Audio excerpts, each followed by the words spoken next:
Okay, kia ora koutou, and thank you for joining us for our open Zoom on the advice on the emissions trading scheme with our Chief Executive, Joe Hendy, and Commissioner Catherine Lining. Ko Kate Hansen aho, I'm an advisor in the comms and engagement team here at the Commission, and I'll shortly explain how the session will run today. But before I do that, I'm going to ask Matthew Smith to open up the session with a karakia. Kia ora, thanks Kate.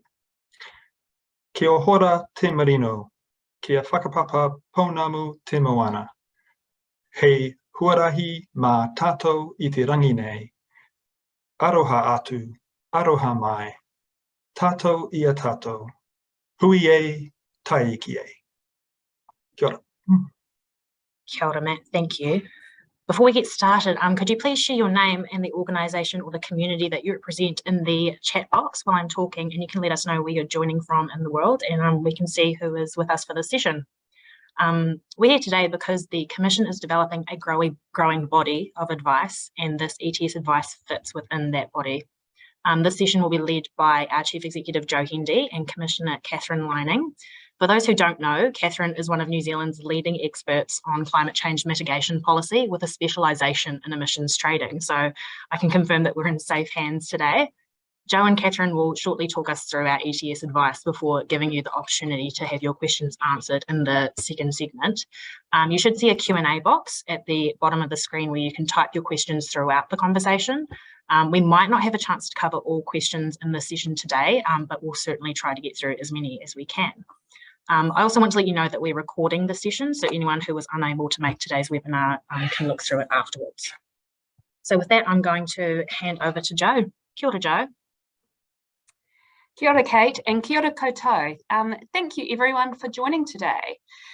So I'm going to take 5 to 10 minutes to give you an overview of, first of all, the role of the Commission, then the tasks we were given for this particular piece of advice. Then I'll quickly cover our high-level conclusions before handing over to Catherine to elaborate more deeply. So we're all here today because emissions from our everyday activities are changing the climate and damaging the planet. And we need to work together to tackle this and create a thriving, low emissions, climate resilient future, making changes across all of our economy. And we all have different roles to play in this. The Climate Commission is here to provide independent advice to government on climate action and to monitor progress. The government's role is to set the strategic direction for the country and put in place the systems, the laws and the regulations that support this, and to uphold Te Tiriti o Waitangi, the Treaty of Waitangi. But ultimately, it is the people on the ground, the businesses, communities, Māori collectives, households, who are the ones that will take the actions that will reduce our emissions and adapt us to climate change. Transitioning to a low emissions, climate resilient future is not going to be simple. Making changes across all our systems and sectors is complicated. Ideas that might seem to make sense when looked at narrowly may have knock-on consequences when the bigger picture is considered. And potential solutions that sound good on the surface, feel-good solutions, may not actually be practical or effective or equitable when put into practice on the ground in New Zealand. Making these kinds of mistakes can potentially result in higher costs for everyone, unfair treatment for some, or missing entirely the long-term goals that we are collectively striving for, affecting our international brand, our comparative advantage, and the future that we pass on to our children. This is why advice, independent of the politics of the day and grounded in evidence, is important. And providing this is the role of the Climate Change Commission. Being independent means we can call attention to things that don't stack up, as well as provide advice on the way forward. This means the government and the public who have elected them can see whether what the government proposes will actually deliver. So our focus for this webinar is one very important tool for supporting the low emissions transition. And this tool is the New Zealand Emissions Trading Scheme, the ETS. The ETS financially rewards climate-friendly actions and penalises climate-damaging ones. It does this by requiring certain businesses to buy units for all their climate pollution from oil, fossil gas, coal, and other damaging products. This encourages them to change how they do things so they can avoid having to pay extra costs. When these businesses can't change, they might have to raise the price of their products. This encourages the people who buy these products to look for cheaper, climate-friendly alternatives.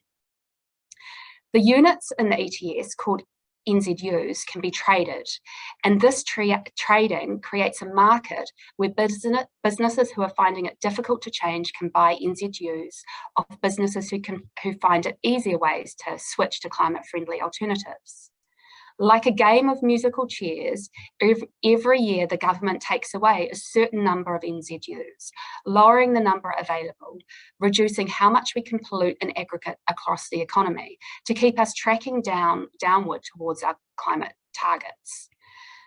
The ETS is a regulated market with a number of settings that need to be defined, such as how many NZUs the government makes available and what price guardrails should apply.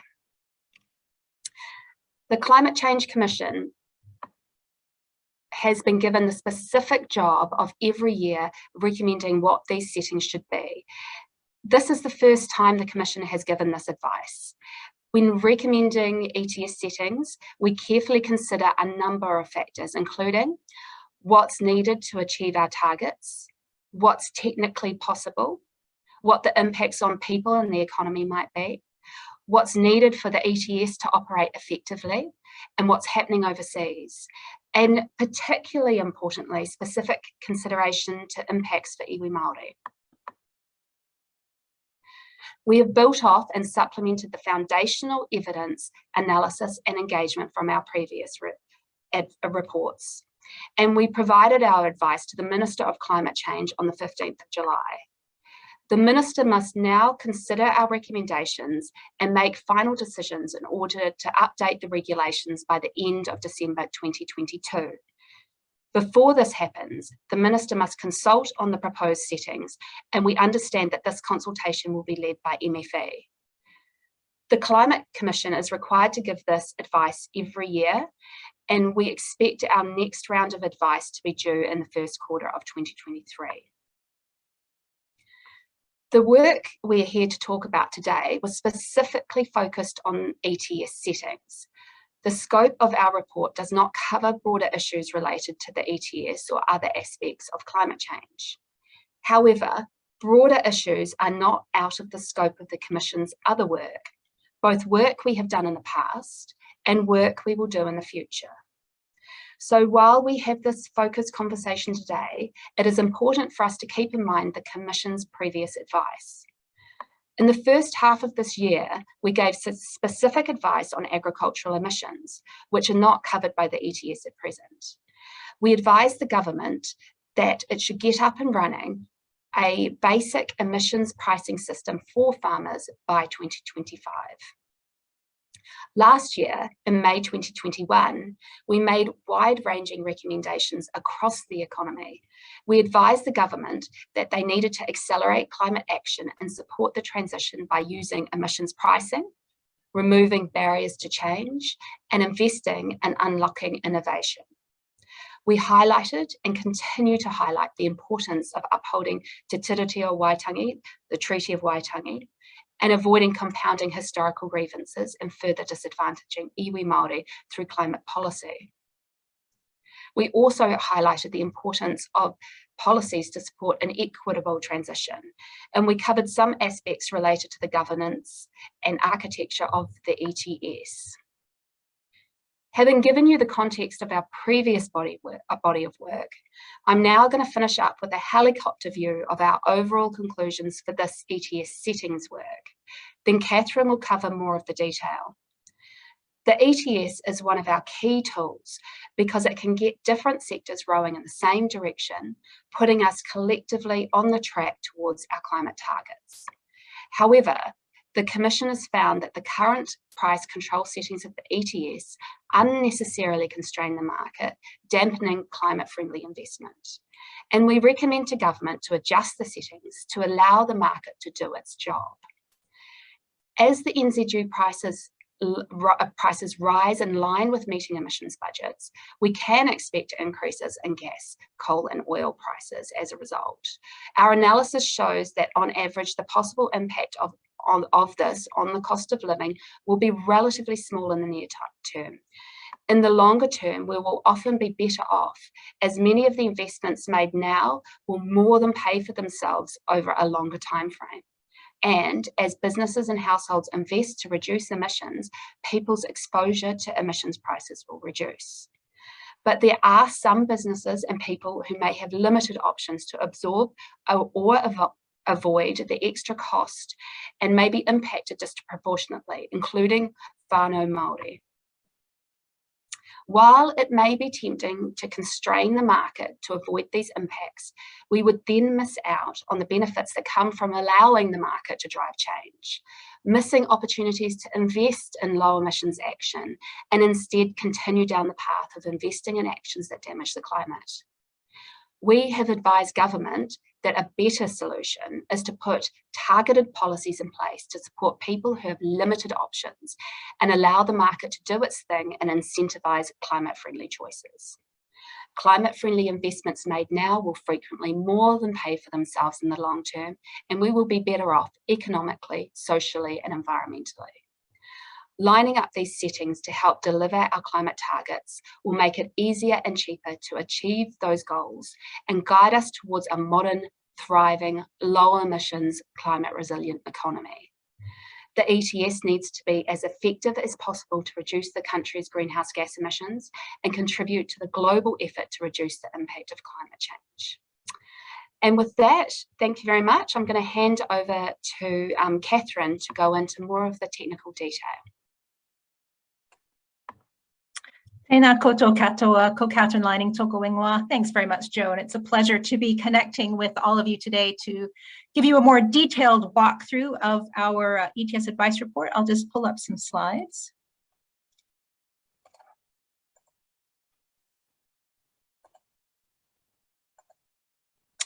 Great. So today I'm going to look briefly at the requirements we're given for ETS settings under the Climate Change Response Act, and then I'll give you an overview of where our advice has landed on these various components. The Climate Change Response Act gives the Commission very specific instructions for what this piece of advice is expected to cover. In terms of unit limits, we are asked to provide advice on an individual limit on New Zealand units or NZUs that are available by auction, an individual limit on approved overseas units, and then an overall limit, which covers the sum of the individual limits plus NZUs available by other means, and that's most significantly free allocation. In terms of price control settings, we're asked to advise on an auction reserve price, which sets a minimum price at which units may be sold at auction. That may be set at 0, and a cost containment reserve. This is a reserve amount of NZUs for sale at auction if a trigger price is reached. So this includes a reserve amount of NZUs for each trigger price, which may be a single reserve amount of 0, or one or more trigger prices unless the reserve amount is 0.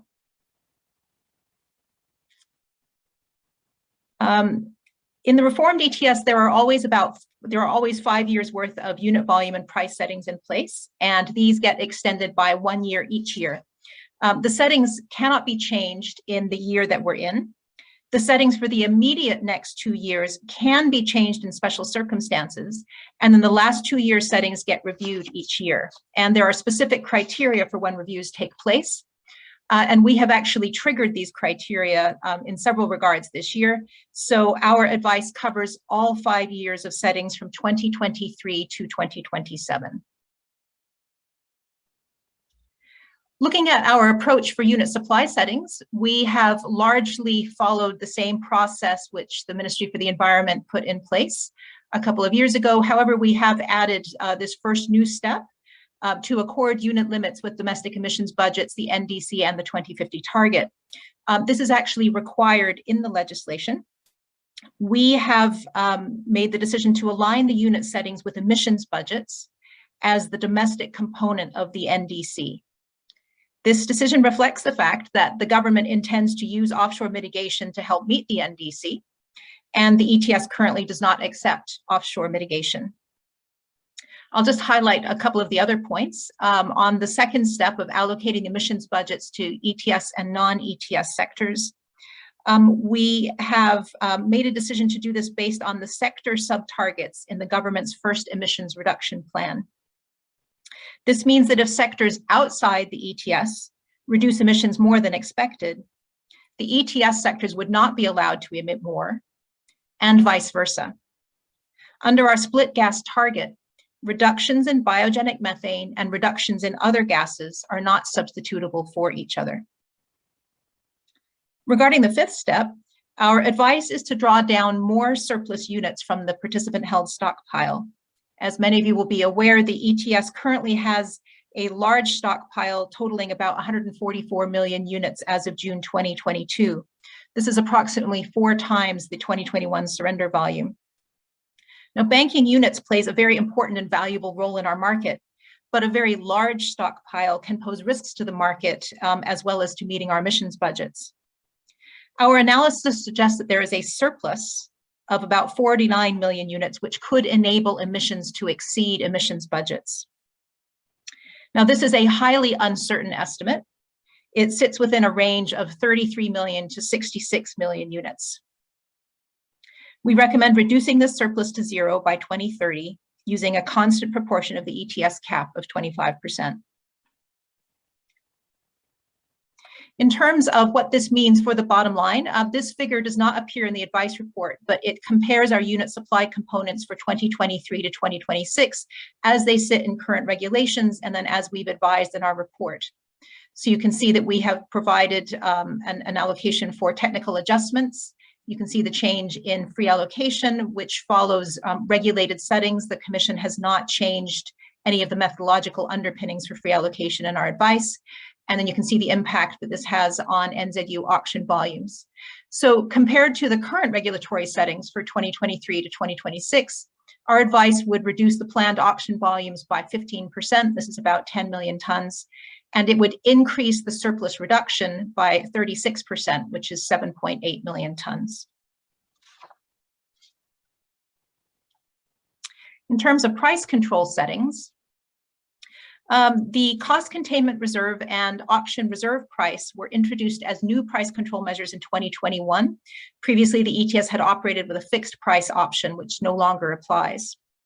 Now, what is supposed to happen is that the cost containment reserve and the auction reserve price act as safety valves to manage the risk of NZU auction prices being out of line with meeting emissions budgets. They do not limit emissions prices in the secondary market. While they may help to guide emissions price expectations, they are not meant to drive market prices. And when functioning well, they should rarely be triggered. What has actually happened is that the cost containment reserve has been triggered 3 times since auctioning started in 2021, released a further 14 million units into the market beyond the planned auction volume. This has occurred because the cost containment reserve trigger price is below participants' future price expectations, not because of rapid price rises due to shortfalls in unit supply. The cost containment reserve is likely to get triggered again without adjustments. So our key judgments on the cost containment reserve volume and price are to, first of all, set the total volume of the cost containment reserve equal to the annual surplus reduction volume, and then divide that volume between 2 tiers. So this is a more conservative approach to setting the cost containment reserve volume than under current regulatory settings. We are also advising that the cost containment reserve trigger prices be based on emissions prices of $200 and $250 in 2030, expressed in 2022 dollars, discounted back to 2023 at 3% and adjusted for inflation. Now, to prepare this advice on the new trigger price levels, we conducted new modeling to assess the range of emissions prices that could be required to meet emissions budgets under different futures. This builds on our previous modeling under Inaya Tonune, our 2021 advice report. We found that with low baseline emissions and low mitigation costs, the minimum price path could be around $75 in 2030 in 2022 dollars. At the high end, with high baseline emissions and or high mitigation costs, this could be $270 in 2030. Both of these use 3% discount rates. We found that even higher prices would be needed with weaker complementary policies. So this is the basis for our analysis that the cost containment reserve be increased significantly. But I wish to emphasize this is not a forecast of expected emissions prices. The cost containment reserve, when functioning properly, should be expected to fall outside the range of expected emissions prices in line with targets. On the auction reserve price, we are proposing to align the auction reserve price with the minimum New Zealand unit price path compatible with achieving emissions budgets while prioritizing gross emissions reductions. And we have proposed setting the auction reserve price at $70 in 2030 and $22, discounted back to 2023 at 3% per year, and again, adjusted for inflation according to Treasury's forecasts. Now, again, the auction reserve price sets the minimum price at which the government will auction units. The auction reserve price has not been a key market consideration to date. However, it could become relevant if emissions reductions were easier to achieve than expected, an influx of forestry units were to occur, a large portion of the stockpile were to come to market at once, or we got changes in price expectations, for example, due to policy changes. So it is important that the ARP be set appropriately. Now, to be clear, with these changes in price settings, we have not changed our assessment of the emissions values from our advice report in 2021. Those remain our best estimate of the abatement costs associated with meeting emissions budgets in ways that prioritize gross emissions reductions. This figure shows how the new price settings in our advice relate to the emissions values in the Commission's demonstration path in its 2021 advice. You can see the demonstration path is the dark band in the middle, our two-tier cost containment reserve trigger prices, and then the recommended auction reserve price. And these are all the estimates before the adjustment for inflation. So our recommended price control settings allow for greater variability in the ETS price due to uncertainties about the future. However, our assessment of abatement costs remains consistent. In terms of wider ETS issues, we have prepared our advice based on ETS policy settings as they stand today. However, we have identified a series of current gaps in ETS policy development, which are major sources of uncertainty for market participants and could have a material impact on future supply and demand. These gaps include improving market governance and transparency of reporting, reforming industrial free allocation, and we note the government's announcement from the past month on its intentions in that regard, managing the role of forestry in ETS supply, procuring offshore mitigation to help with meeting our NDC, whether this occurs inside or outside of the emissions trading scheme, and then how we price biogenic biogenic emissions from agriculture, either inside or outside of the ETS. Now, addressing these gaps with specifics is beyond the scope of our advice. However, we do want to signal the importance of addressing them rapidly and effectively. And as Joe has mentioned, the government's future advice on these issues may also feature in our monitoring reports and in our advice report on the next emissions reduction plan. We also wish to flag that as we develop our advice for the next set of ETS settings, new outcomes in these areas could influence the direction of our advice. So to conclude, first of all, we consider that our recommendations will better align the ETS with the government's emissions budgets and create a broader corridor for price discovery while limiting fiscal and target risk. There are key gaps in ETS policy development that need to be addressed by the government as a matter of urgency and could affect our future advice. Complementary policies are essential to overcome barriers to change, support innovation, and deliver on a fair, inclusive, and equitable transition, as Joe has emphasized. And finally, the government should support a Māori-led approach to managing the impacts of the ETS on Māori and work in partnership with iwi and Māori to advance a Māori-led approach to an equitable transition. The government should ensure any decisions uphold the principles of Te Tiriti, the treaty, and mitigate against compounding historic grievances or unintentionally disadvantaging iwi and Māori. And thank you very much. And with that, I will open up to take some questions. Kia ora, Catherine. Thank you so much for that. That high-level context and explanation is extremely helpful. We'll move into the Q&A. The first one we have here is, what role should overseas mitigation have? Thanks. I'm happy to address that question.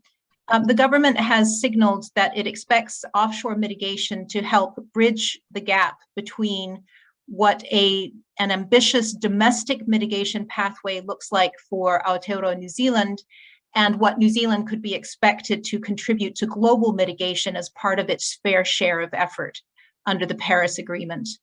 The Commission's advice on this matter and the government's decisions reflected that there are limits to how quickly we can decarbonize our economy, and during this transition period, it will be important for us to increase our global contribution through the use of offshore mitigation. Now, doing this, using offshore mitigation this way is absolutely, it is a very legitimate contribution to global mitigation, but it's very important that the units have integrity and be used transparently, and the government is putting measures in place to do this. However, there is still a lot of uncertainty about exactly how the government will be acquiring offshore mitigation, and we've been encouraging the government to provide some certainty about the process for this and then how that will impact on ETS participants. Amazing. Thank you, Catherine. The next one that we have here is, what do your recommendations mean for linking the NZ ETS with different markets? So currently the ETS operates as a domestic-only system. And when policymakers talk about how the ETS might link to overseas markets, there are different ways that this could happen. One option would be government to government.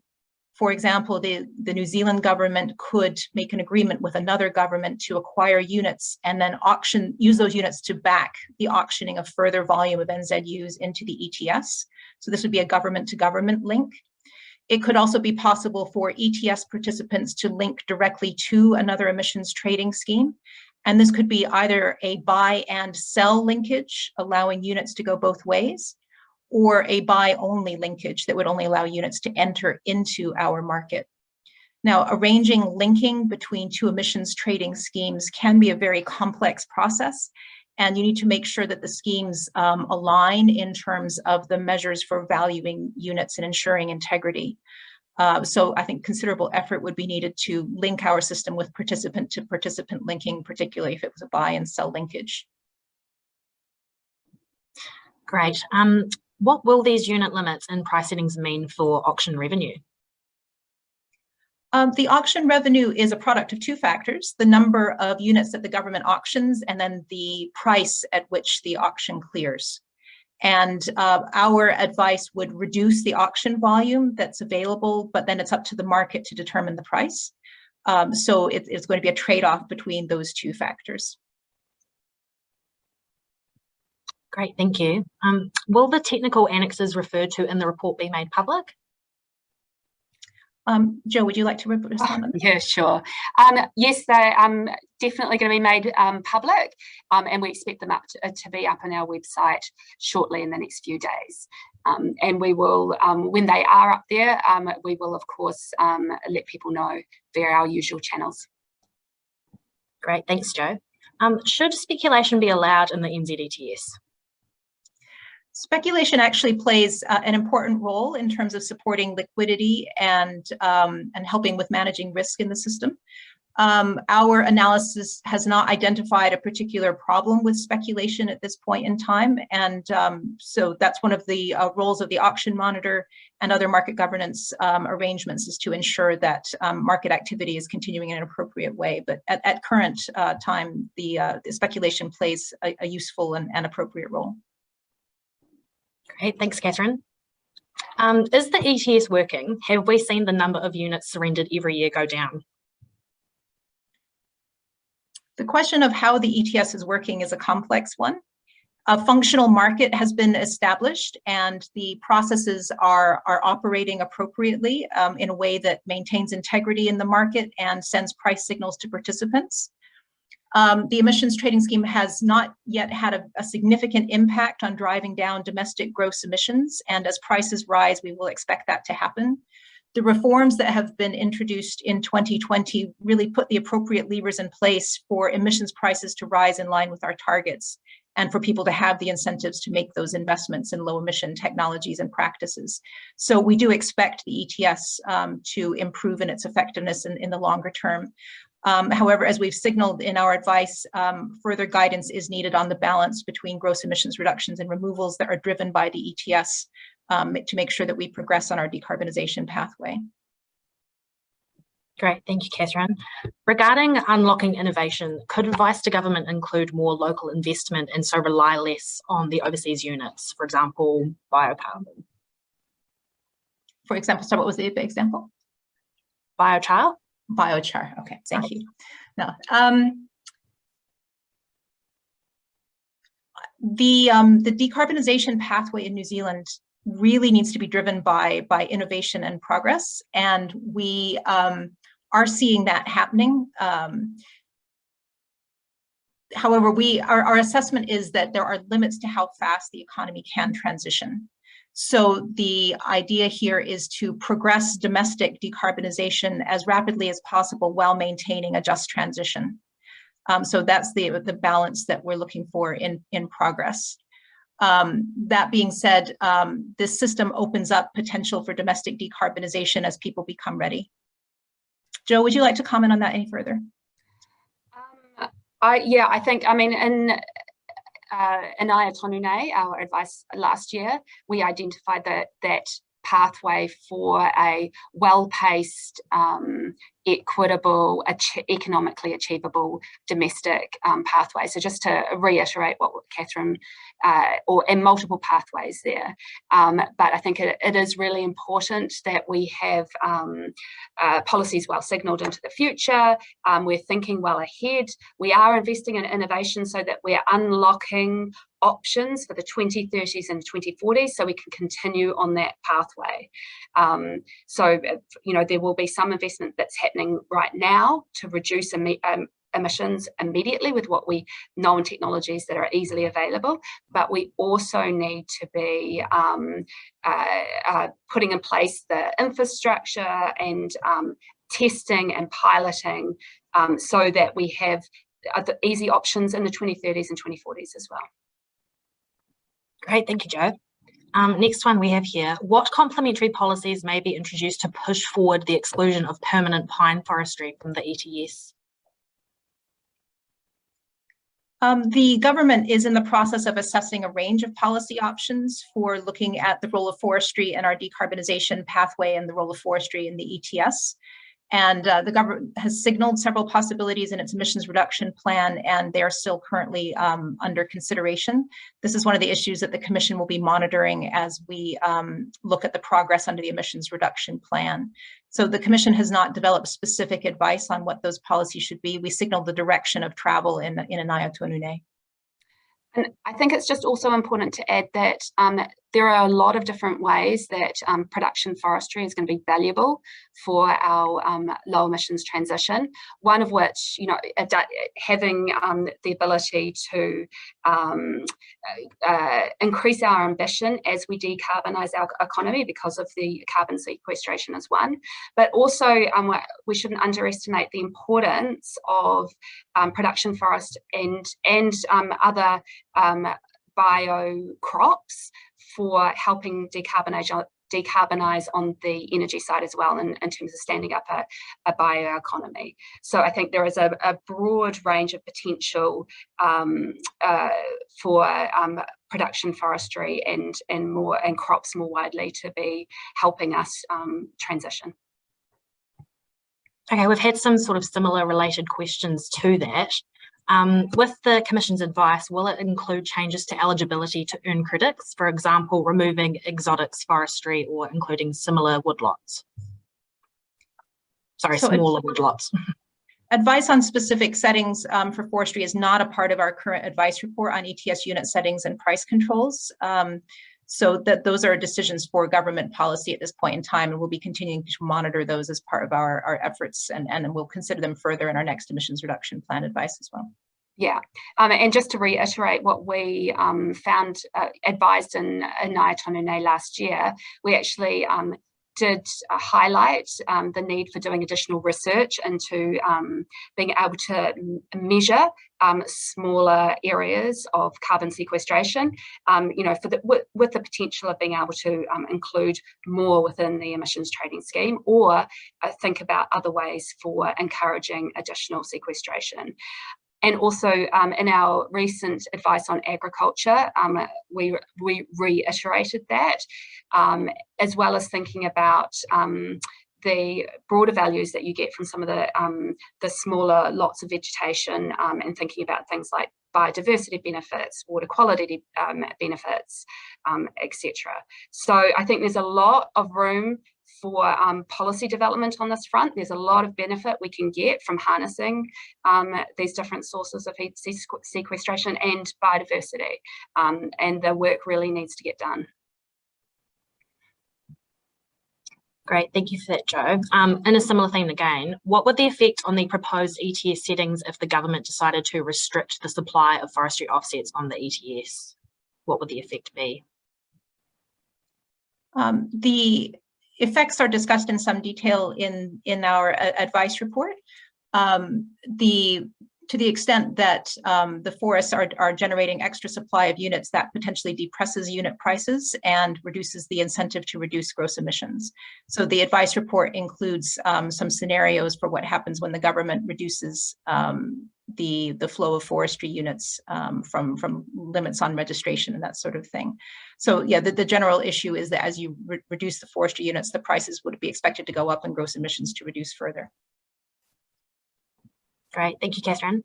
How do you expect the ETS will in future distinguish between reductions in gross emissions and exotic afforestation, shifting the burden to future generations? Again, this is an issue that's really under consideration by the government in terms of whether and how to restrict forestry within the emissions trading scheme. I think it's important that as we think about these types of measures, we're taking a holistic view, as Jo was emphasizing, about how the forestry sector contributes to our low emission transition, and how the ETS plays a role in that, but also thinking about broader land use management settings in other regulatory mechanisms as well. So we really need to be keeping that whole holistic view on where the opportunities are for mitigation. Great, thank you. Has there been any assessment of the advantages or disadvantages of a strategy to offset New Zealand's emissions versus decarbonising the economy and reducing biogenic methane emissions? So again, this question gets at the root of, how much effort do we do at home, and then how much do we help other countries with their low emission transition, the two of them together, contributing to our global contribution toward mitigation. Our advice report from 2021 was designed to put Aotearoa on its own ambitious domestic decarbonization pathway, but recognizing that if that fell short of making a fair share contribution globally, that we do further mitigation offshore. So, we're just trying to strike an appropriate balance between those two, looking at the long-term, costs and benefits. But, I think in the past, we had the experience of outsourcing our mitigation to other countries, and that is not the intention for this period in time. If offshore mitigation were to come into the ETS, it would be subject to a quantity limit that keeps Aotearoa on track with its own decarbonization pathway. So I think the whole context for offshore mitigation has fundamentally changed. Also under the Paris Agreement, there's a much more stringent approach to how countries are able to sell units to other countries to ensure that they are beyond countries' own targeted reductions. So I think we're in a different world for offshore mitigation from where we've been in the past. I think also there's actually advantages and opportunities from decarbonising the economy. So there is, in terms of our international brand, having developed innovative products that are lower emissions, the world and our trading partners are going to be increasingly expecting us to be producing those kinds of goods, and they'll also be looking for innovative solutions to buy. And in addition to that, the more we decouple ourselves from infrastructure that relies on fossil fuels, the less exposed we're going to be. So I think striking that good balance of moving to that modern, thriving, low emissions future while actually being, moving at a pace that is equitable and, supports a just transition is a really important balance to find. Great, thank you both. The next one we have here is, how is surplus reduction achieved? Is that just through reduction in auction volumes? What we're doing with the auction volumes is reducing them to encourage a drawdown of some of the surplus units. There actually is no mechanism in the ETS that controls the rate at which the surplus gets drawn down. We're trying to open up space in the cap for this to occur. And some of the uncertainty around the rate at which stockpiled units will move back into the market is why we have to strike this balance between how much we arrange for a surplus reduction and how we think about the role of the cost containment reserve in the future. So we're trying to strike that kind of a balance. And again, maintaining a surplus in the market is not, maintaining the stockpile is not necessarily a problem.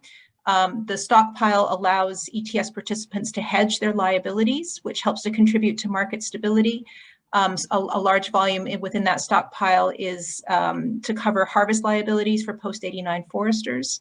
So there are reasons why you don't want to necessarily spend down all of the stockpile, but we do want to try to reduce that margin that could push us out of compliance with our emissions budgets.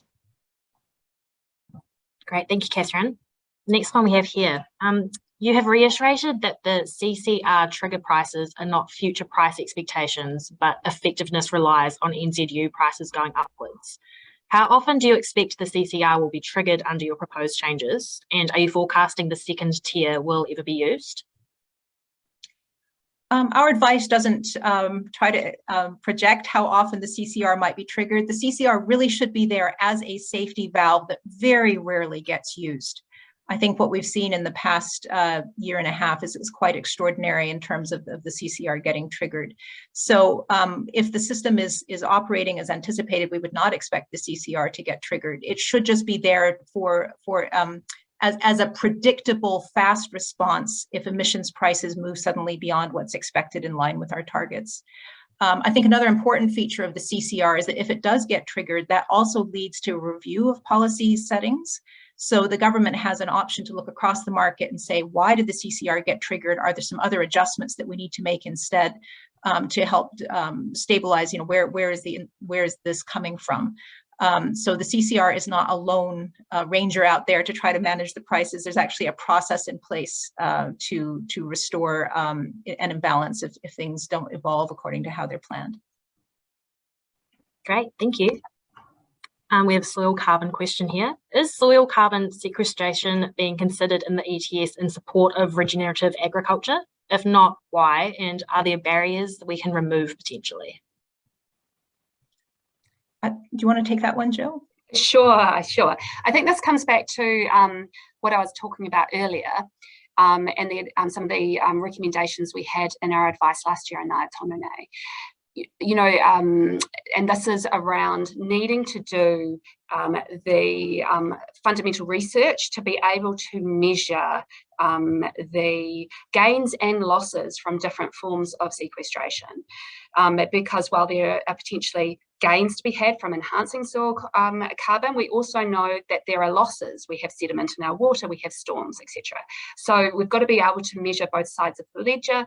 And also we need to be able to have a way to measure additionality, so that where any sequestration that we include in the ETS is additional to effort. So it's not things that are just happening anyway, but people are putting additional effort to help meet our climate targets. So there are a lot of reasons why looking at things around soil, around vegetation, biodiversity, etc., are really good things to do, and we really need to understand them at a more granular level, starting with the science so that they're measurable, before we can then move into a policy space.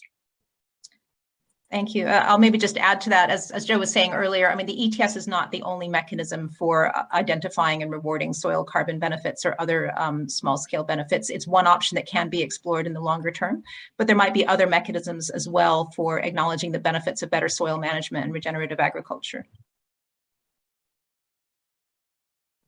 Great, thank you. We have a follow-up one here for your previous answer there, Catherine. What if you don't get a drawdown of estimated surplus? What other measures have you considered? This is where the market has both the benefit and the uncertainty of complex supply and demand dynamics. So if people don't draw down the surplus units, they might be mitigating instead. There could be changes in the supply of forestry units. So there are going to be many moving parts that are influencing supply and demand in the market. And one of the great things about the market is that it adjusts dynamically as the market circumstances change. So the stockpiled units are certainly there, available as an option, but people also have a stronger incentive to mitigate and to look at other options. And if participants did not draw down the surplus and there was a severe price shortage, then potentially prices would increase, and that's potentially where the cost containment reserve comes in.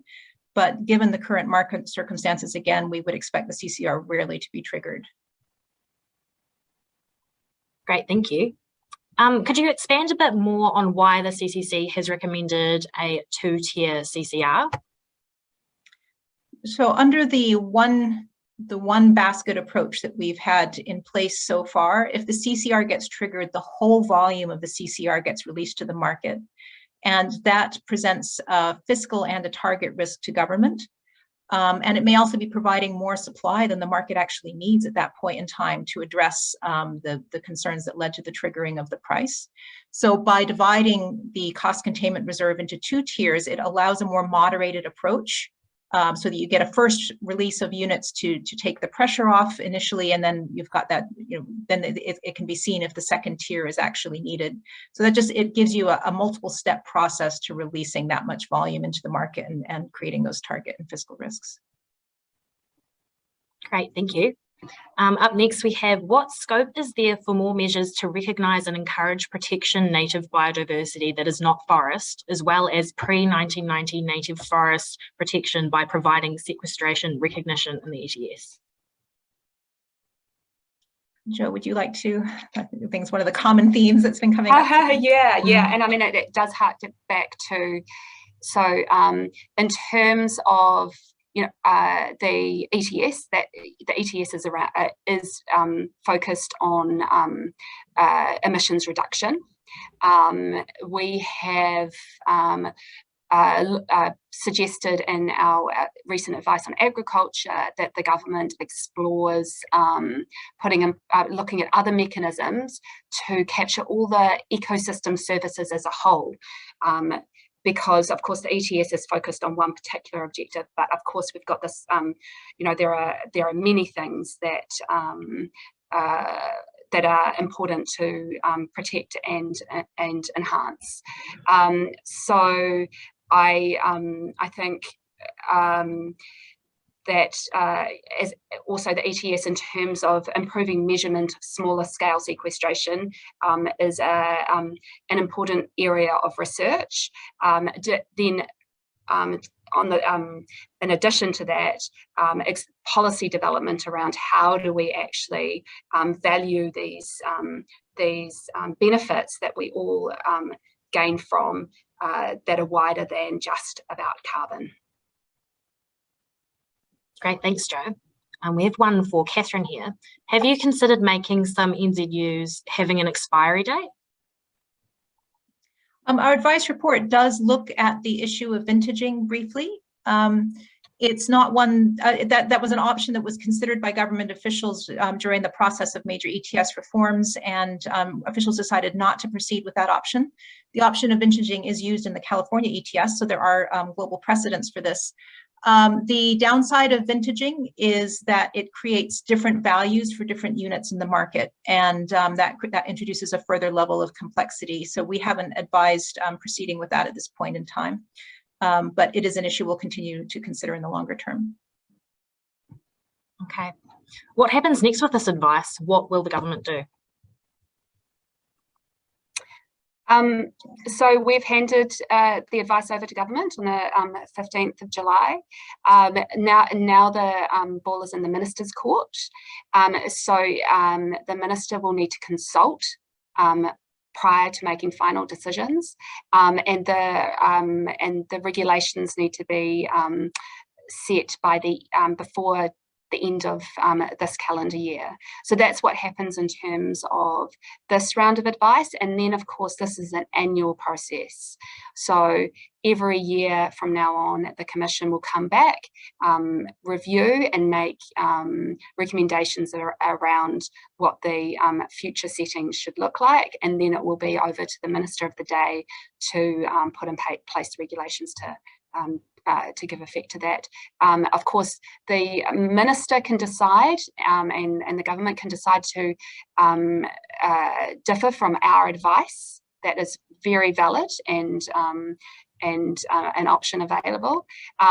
If the Minister of the Day does decide to deviate from advice, then they have to produce a report explaining why, and I think they table that in Parliament if I'm correct.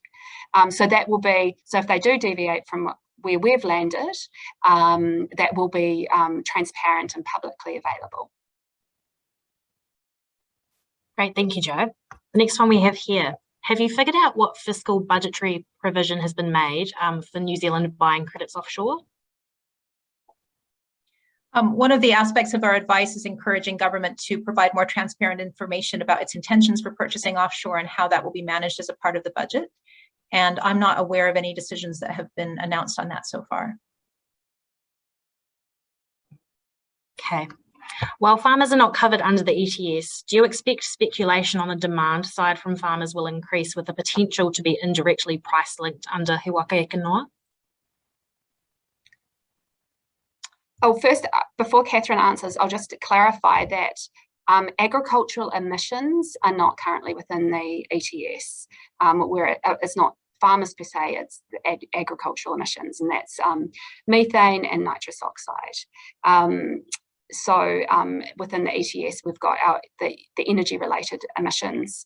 And so, of course, farmers, like the rest of us, are already contributing through our petrol use and our electricity use, etc. So over to you, Catherine. Yeah, thanks. Yeah. Obviously, the emissions trading scheme right now is open to anyone who wants to participate in the market. So farmers already have that opportunity, and some may be participating, for speculative reasons. Some may be selling forestry units into the market off of their land. So there are many reasons why farmers might be engaged in the market already. I think as people learn more about the emissions trading scheme and about the opportunities there, perhaps we'll see broader involvement in the longer term. I guess we'll just have to see what ends up happening with the pricing of biogenic emissions from agriculture, whether that ends up, entirely in a farm level system, or whether some or all of that ends up in the emissions trading scheme, and then how farmers and processors identify their opportunities in that regard. Great, thank you. I am conscious of time, so we will make this our last question. Where could the offshore mitigation come from? The offshore mitigation could come from, any number of countries. The government in its report in its cabinet paper on the NDC identified the potential to link to other countries with emissions trading schemes. So that could include developed countries with emissions trading schemes or developing countries with emissions trading schemes. But other options include bilateral agreements, which happen government to government. And again, that could happen between New Zealand and developed country governments or developing country governments. And the government would need to look at who's willing to enter into those agreements and the risks and the costs that are involved in that. So I think there are lots of possibilities out there. The issue is how many countries are in a position where they're over complying with their NDCs and in a position to sell surplus units to buyers. Great. And I know I said one last one, but actually we have a good one here. Is fossil methane currently in the ETS? For example, methane that's vented from gas walls or leaked from gas pipes? Fossil methane is included in the ETS, yeah. Great, thank you. Okay, I think we will wrap up there. I am conscious of time. Thank you all so much for attending. If there are conversations or questions that you're having and you want to carry them on over to email, please just let us know in that chat and we can make that happen. Thank you so much for your attendance today. I really hope that you found the session valuable, and a really huge thank you to both Joe and Catherine for leading us in the session today. It's been great. I'm now going to hand over to Matt for the closing karakia. Whakataka tiho ki te uru, whakataka tiho ki te tonga, kia makina kina ki uta, kia mataratara ki tai. Ehi aki ana te atakura, he tio, he huka, he hohonga, tihei Mōrioara. Kia ora koutou. Thank you everyone for coming.